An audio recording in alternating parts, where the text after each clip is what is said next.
8조 33절입니다. 예수께서 즉시 제자들을 제쳐가사 자기가 무리를 보내는 동안에 배를 타고 앞서 건너편으로 가게 하시고 무리를 보내신 후에 기도하러 따로 산에 올라가시니라.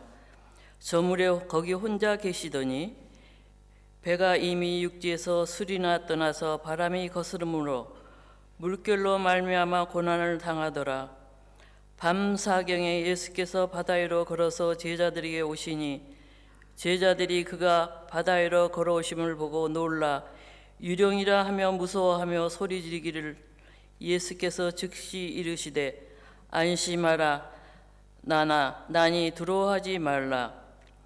베드로가 대답하여 이르되 주여 만일 주님이시거든 나를 명하사 무리로 오라 하소서 하니 오라 하시니 베드로가 배에서 내려 무리로 걸어서 예수께로 가되 바람을 보고 무서워 빠져가는지라 소리질러 이르되 주여 나를 구원하소서 하니 예수께서 즉시 손을 내밀어 그를 붙잡으시며 이르시되 믿음이 작은 자여 왜 의심하였느냐 하시고 배에 함께 오름에 바람이 그치는지라. 배에 있는 사람들이 예수께 정하여 이르되 진실로 하나님의 아들이로소이다 하더라. 아멘.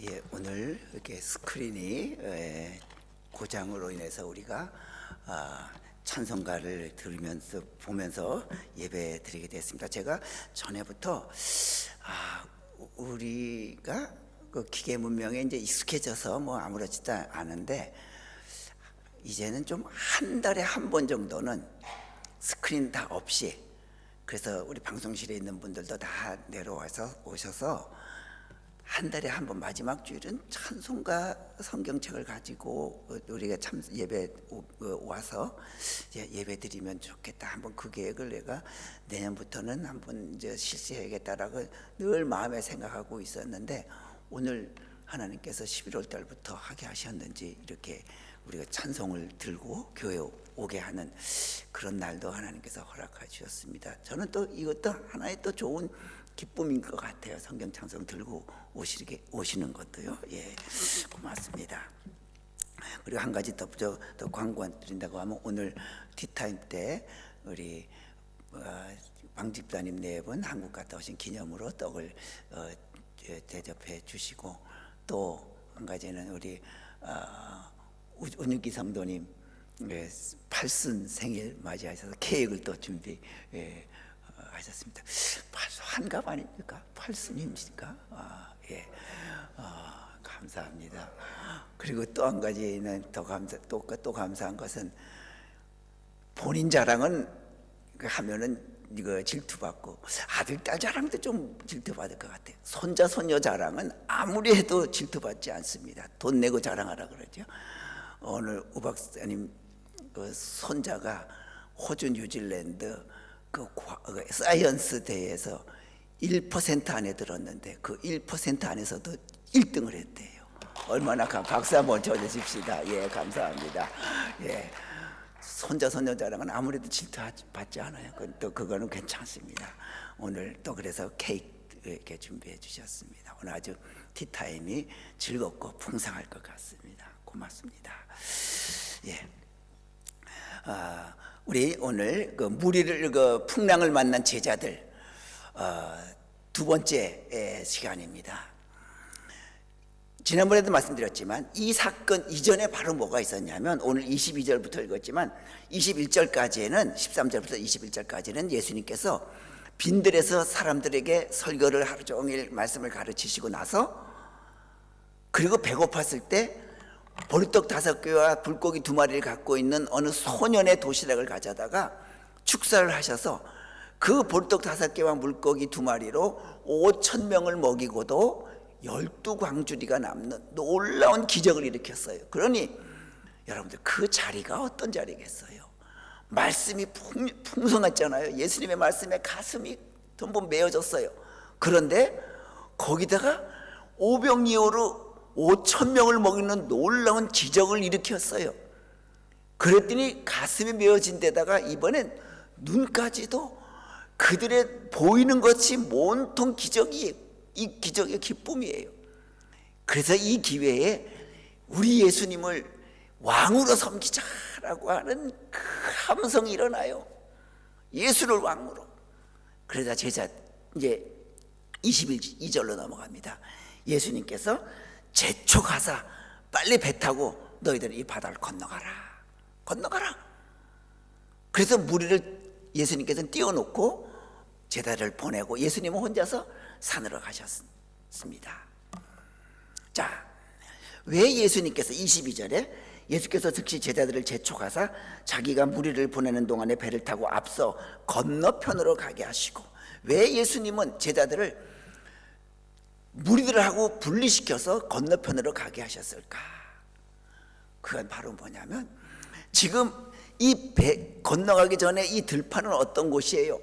예수님의 은혜를 듬뿍 받았은 곳이에요. 기적도 받고 말씀의 은혜를 풍성히 받은 곳이에요. 그런데 거기 있으면 얼마나 좋아요. 그런데 그 은혜 받은 곳을 떠나서 내 바다 건너편으로, 갈릴리 호수 건너편으로, 너희들이 살던 곳, 우리가 가서 전해야 될 삶의 터전으로 건너가라고 하는 거예요. 여기는 집도 없어요. 아무것도 없어요. 그냥 예수님 말씀 들으러 온 사람들밖에 없습니다. 삶의 터전은 그 바다 건너편에 있는 겁니다.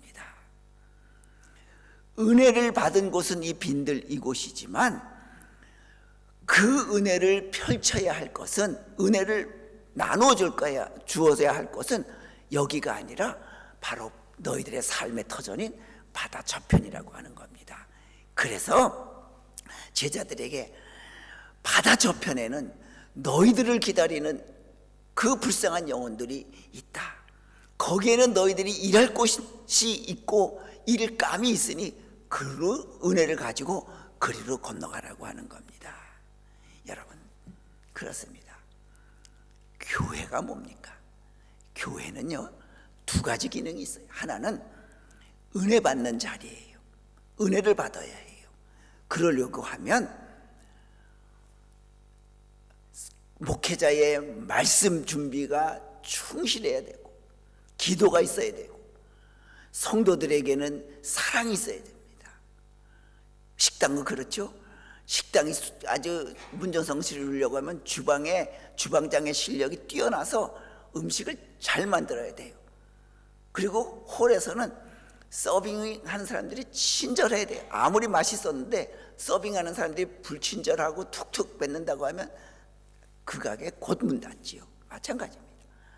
은혜 받는 자리가 교회예요. 그리고 두 번째가 바로 뭐냐면 영적인 실력을 늘리는 것이 교회예요. 교회는 일터가 아닙니다. 여기서 은혜를 받고 내 영적 실력을 키운 다음에 그 실력, 그 은혜를 가지고 내 삶의 현장 일터로 가는 거예요. 그것이 어디예요? 내 가족이고요, 가정이에요. 그리고 내 직장이에요. 내 학생들은 학교예요. 그리고 우리 이웃들이에요. 우리 동네예요. 교회가 일터가 아닙니다. 교회를 일터로 생각을 하니까 교회 안에 큰 분란만 일어나는 거예요. 교회는 은혜를 받는 것이고 내 영적 믿음의 실력을 키우는 곳이에요. 그 키운 은혜를 가지고 일터로 나가는 겁니다. 자, 주유소 가서 자동차에다 기름을 잔뜩 넣었어요. 그러면 그 자동차가 주유소를 벗어나서 다녀야지, 기름 잔뜩 넣었다고 그 주유소 한번 뺑뺑 돌아다니면 기름 넣는 의미가 없잖아요. 교회도 마찬가지입니다. 우리가 은혜 받아야 할 곳은 이 자리입니다. 빈들과 같은 이 자리입니다. 그 다음에는 여러분들의 일터로 돌아가셔서 그 은혜를 끼쳐야 합니다. 여러분들 가정에 돌아가서 아내에게, 남편에게, 자녀에게, 부모님들에게, 그리고 주변에 있는 친구분들에게, 이웃분들에게, 일터에서 마찬가지입니다. 그래서 예수님께서는 제자들에게 너희들이 은혜를 많이 받지 않았느냐? 또 오병이어의 기적을 보지 않았느냐? 그러면 건너가라. 여기가 은혜 받은 곳을 펼치는 것이 아니라 건너편에 너희들이 기다리는 곳이 있다 말이죠 하면서 보낸 겁니다.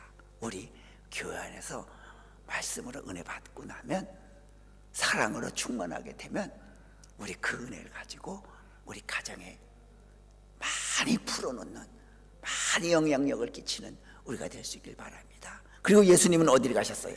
거기 보니까 무리를 보내신 후에 기도하러 따로 산에 올라가시니라. 저물매 거기 혼자 계시더니. 자, 예수님은 아니 기도하러 가면 제자들을 좀 데리고, 제자들도 믿음의 훈련을 시켜야 되지 않겠어요? 그러면 제자들을 데리고 기도하러 가지 왜 혼자 따로 기도하러 가셨을까? 왜 기도하러 가셨을까? 자, 우리가 이 마태복음에는 자세히 기록되지 않았지만 요한복음에는 자세히 기록되어 있다 그랬죠. 사람들이, 무리들이 예수님을 그 말씀과 오병이의 기적을 보고 왕으로, 임금으로 모셔서 저 예수님이 임금되면 우리나라 경제를 아주 크게 성장시키게 해서 우리를 배고프지 않게 할 것이다. 그래서 임금으로 세우자라고 했습니다. 제자들도 마찬가지예요. 자, 그때 예수님은 혼자 기도하러 갔습니다. 왜요? 사실 이 오병이의 기적도요, 예수님에게조차도 이 놀라운 사건입니다. 이야, 하나님께서 나를 이 땅에 보내주셔서 나에게 이런 오병이어의 기적을 베풀게 해주셨구나. 만약에 저에게 그런 능력을 주셨다고 하면 제가 아무리 겸손하고 싶어도 저는 겸손하지 못할 것 같아요. 봤지 너희들? 내가 이런 능력이 있어? 이 도시락 하나, 보리떡 5개, 물고기 2마리 가지고 5,000명을 먹이고도 12강지를 남길 만한 그런 신비로운 능력을 행할 수 있는 능력이 있어. 처음에는 겸손할지 모르지만 이게 점점 커져가지고요, 아마 제 어깨가 막 쩍 벌어졌을 거예요. 그러니 너희들 나한테 함부로 해서는 안 돼. 나를 높여야 돼. 그럴 거예요. 예수님도요, 자기에게 그런 놀라운 기적, 예수님에게조차도 예수님에게는 놀라운 일이었었어요. 그러니까 예수님은요, 자기를 돌아보는 거예요. 야, 내가 이 땅에 온 것은 십자가에 달려 죽음으로 온 백성의 죄를 다 사하고 그들을 구원시키는 것이 내 온 목적인데, 내가 이런 기적을 일으켜고 사람들이 나를 임금으로 세우려고 하니 내 마음이 지금 어떤가? 나도 거기에 혹시 내 마음이 흔들리지 않았을까 하면서 자기를 반추하며 돌아보려고 혼자 기도하러 가시는 거예요. 여러분들, 사람들의 환호, 사람들의 그 야망, 사람들의 갈채 속에 예수님은 자기를 맡기려고 그러지 않았어요. 이럴 때 나를 돌아봐야 된다, 내가 흔들리면 안 된다 라고 하면서 그 본심을 잃지 않기 위해서, 이 땅에 하나님께서 나를 그 하나님의 아들로 보낸, 메시아로 보낸 그 본심을 잃지 않기 위해서 예수님은 그 산으로 올라가서 하나님께 기도했습니다. 뭐라 기도했겠어요? 하나님, 내 마음이 흔들리지 않게 해주십시오. 저런 거짓된 야망에, 저런 갈채에 제가 부안해동하지 않게 해주십시오 라고 하나님께 기도드렸을 겁니다.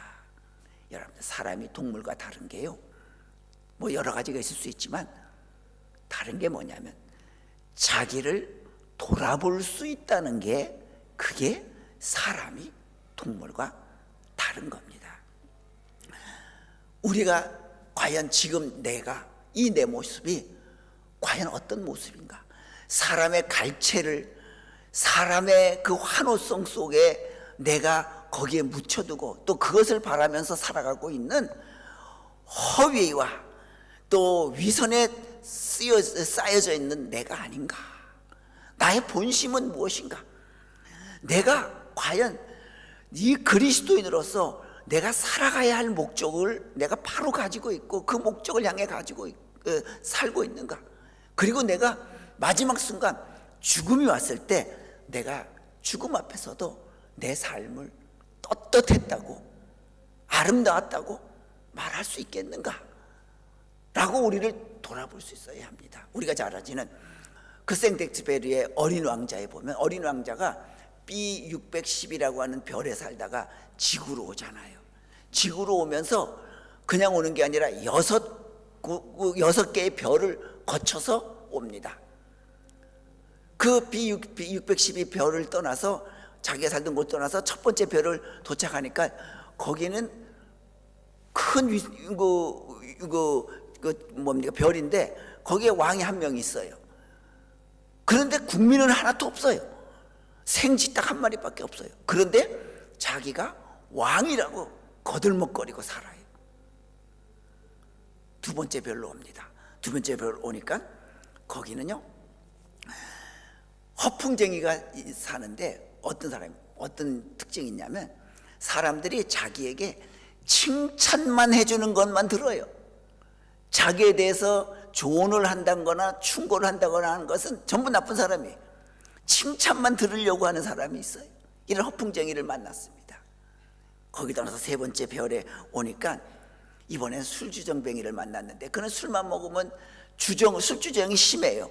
그러니까 내가 술 먹고 나중에 깨고 나면 내가 술주정을 했구나 하는 것이 부끄러워서 술 깨기 전에 또 술을 마셔요. 그래서 깨나지 말라고. 그런 술주정뱅이를 만났습니다. 거기 별을 떠나서 네 번째 별에 오니까 장사꾼을 만나는데 그 장사꾼은 뭐냐면 온 우주의 별들이 다 자기 거래요. 그러면서 별을 세고 있어요. 계속 저것도 내 거, 저것도 내 거, 뭐 저 별은 나의 별, 뭐 그러면서 세고 있는 그 장사꾼을 만나요. 그리고 그 별을 또 떠나서 또 다른 별에 오니까 한 지리학자를 만나는데 학자이기 때문에 그런 모든 것을 이론적으로 설명을 해요. 그런데 정작 지리학자면서 자기가 살고 있는 이 별을 한 번도 탐험해 본 적이 없어요. 그냥 이론적으로만 얘기하는 거예요. 이런 지리학자를 만나고 마지막 여섯 번째 별에 도착해 보니까 거기는 저녁이 되면 불을 켜고 아침이 되면 불을 끄는 옛날에 그 등잔불을 켜는 그런 사람이 있는데 등지기가 있는데 매일 그 일을 반복해요. 그럼에도 불구하고 자기가 왜 이런 불을 켰다가 끄는 행동을 해야 되는지 그 의미를 몰라요. 그냥 습관적으로 불 켜고 저녁 때 되면 밝아지면 불 끄는 그런 등지기를 만납니다. 이렇게 그 어린 왕자는 6개의 별을 거쳐오면서 6명의 어른들을 만나요. 거기서 생텍쥐페리는 말하고자 하는 것은 그게 바로 오늘 우리 현대인의 모습이다. 자기의 본 모습은 잃어버리고 허세와 허풍으로 살아가고 있는 존재가 바로 오늘 이 시대를 살아가고 있는 사람들의 모습이라고 하는 것을 생텍쥐페리는 어린 왕자에서 말하고 있는 거예요. 우리는 어떻습니까? 나는 그리스도인으로서 과연 하나님 앞에 무릎 꿇고 나를 물어보면서 하나님, 과연 내 삶이 하나님이 보시기에 올바른 모습인가요? 내 신앙이 과연 이게 올바른 모습인가요? 우리는 늘 물어봐야 합니다. 예수님도 그걸 묻기 위해서 자기를 올려 세우는 환호와 갈채 속에서 자기의 그 초심을 잃지 않도록 위해서 혼자 기도하러 갔습니다. 내가 하나님의 보내신 메시아입니다. 그것을 잃지 않기 위해서. 그래서요, 여러분, 우리가 예수님처럼 내가 누구인지만 알면 우리는요 자연히 그 누구에 따른 행동을 하게 돼요. 내가 무엇을 해야 된다, 무엇을 해야 된다, 그리스도인이기 때문에 무엇을 해야 된다, 그게 아니라 내가 과연 누구인가, 내가 과연 그리스도인이구나 라는 것만 확실히 알게 되면 행동은 저절로 나옵니다. 자, 예를 들자면 우리 한국에서 연세대 나온 분들은 연고전, 고려대 나온 사람은 고연전이라고 그랬죠. 자, 그럼 연대도 아니고 고대도 아닌 분들은 어느 쪽 편을 들 것 같아요? 아무 편도 안 들어요. 왜? 상관없으니까요. 환호하는 사람은 어디예요? 연세대생들은 연세대에 환호하고 고대생들은 고대 편을 드는 거예요. 그게 바로 뭐예요? 내가 누구인가만 확인이 되면 그건 행동은 저절로 나오는 거예요. 연세대생이 고대 편 들진 않을 거 아니에요. 바로 그거예요. 내가 누구냐? 내가 그리스도인이다. 내가 하나님의 자녀라고 내가 확신하게 되면 그 다음에는 내가 무엇을 해야 될까 생각 안 해도 내가 내 자신이 그리스도인의 모습으로 나타난단 말이죠. 그런데 내가 누구인지는 늘 깨닫지 못하면서 내가 뭘 해야지 되지? 내가 어떻게 해야 되지? 이것만 찾다 보니까 허세만 나오고 허풍만 나오는 거예요. 자, 우리는 우리의 삶의 운전대를 쥔 분은 예수님이십니다. 그렇기 때문에 이제부터 나는 그리스도인이다, 이 초심을, 이 본심을 잃지 않는 그런 우리가 꼭 되시길 바랍니다. 세 번째로, 이제 예수님이 기도하러 가셨습니다. 그런데 23절에 보니까요, 거기 혼자 계시더라. 따로 기도하러 딴에 올라가셨다. 제자들은 배 타고 보내고 혼자 가셨어요. 자, 왜 데리고 가지 않았을까? 왜 데리고 가지 않았을까? 가서 좀 같이 기도하게끔 훈련시키면 좋지 않겠는가 했지만 아니에요. 왜 안 데리고 갔을까요? 제자들도요, 그 무리들처럼 그 오병이의 기적을 보고, 야, 우리 예수님이 이런 분이구나. 그러니 우리 예수님을 왕으로 모시면, 왕으로 즉위하면 우리는 한 사람은 우편에, 한 사람은 옛날처럼 뭐 우의정, 좌의정, 국무총리, 장관, 여기에 마음이 있었던 거예요. 그러니까 무리들과 제자들이 다른 게 아무것도 없었어요. 제자들의 마음이나 저 무리들의 마음이나 예수님을 자기들의 욕망에 따라 섬기려고 하는 그 마음, 제자들도 똑같았어요. 자, 예수님께서 이 오병이어의 기적을 행한 그 의미를 제자들도 무리들도 알지 못했어요. 그러니 그런 제자들 데리고 기도하러 가봐야 기도가 안 됩니다. 기도가 안 돼요. 그래서 예수님은 그들을 먼저 보내고 예수님은 혼자서 자기를 돌아보는 기도하러 따르고 가신 거예요. 여러분들 그렇습니다. 우리도 마찬가지입니다. 예수님처럼요, 내 생각과 다른 사람, 내 뜻과 다른 사람과 함께해서는 내가 흔들려 버립니다. 안 됩니다. 물론 같은 신앙생활, 교회가 다를 수는 있어요. 나는 이 교회 다니고 그 사람은 그쪽 교회 다니면서 같은 신앙생활 할 수 있어요. 그런데 뜻이 달라요. 신앙생활하는 자세가 다르고 신앙생활하는 의미와 가치가 달라요. 그러면 신앙생활 하더라도 뭔가 달라요. 그러면 여러분들 아무리 교회 다닌다고 하더라도 내가 생각하는 그 믿음의 생각과 믿음의 뜻이 다르면 함께서는 안 됩니다. 흔들려 버려요. 우리는 그들의 인정을 받고자 노력해서도 안 돼요. 다만 그들이 변화되기를 위해서 기도는 할 수 있지만 내 뜻과 다른데, 내 생각과 다른데 어울리다 보면 우리는요, 예수님이 아니에요. 그러다 보면 내 믿음이 흔들려 버릴 수 있다고 하는 것 우리가 기억하면서, 그래서 예수님도 그 표적의 의미를 모르는 제자들과 같이 가봐야 기도가 되지도 않는다, 소용이 없다. 그래서 예수님은 자기 자신을 단단히 무장하기 위해서 기도하러 가셨던 거예요. 우리는 믿음 생활하면서 그 믿음의 가치, 이 귀한 가치를 알고 있고 가슴에 품고 있는 우리 이 뜻을 변하지 않기 위해서는 내 믿음의 가치와 같이 하지 않는 분, 내 믿음의 뜻과 같이 하지 않는 분과는 함께하면 내 믿음의 손해만 온다고 하는 것 우리가 잊지 않기를 바랍니다. 자, 그러면서 보냅니다. 보낼 때 제자들은 어땠어요? 24절 말씀해 보니까 배가 이미 육지에서 술이나 떠나서 바람의 거스름으로 물결로 말미암아 고난을 당하더라. 자, 제자들이 보냈어요. 그랬더니 물결이 풍랑이 일어나서 지금 어지러움 죽게 생겼어요.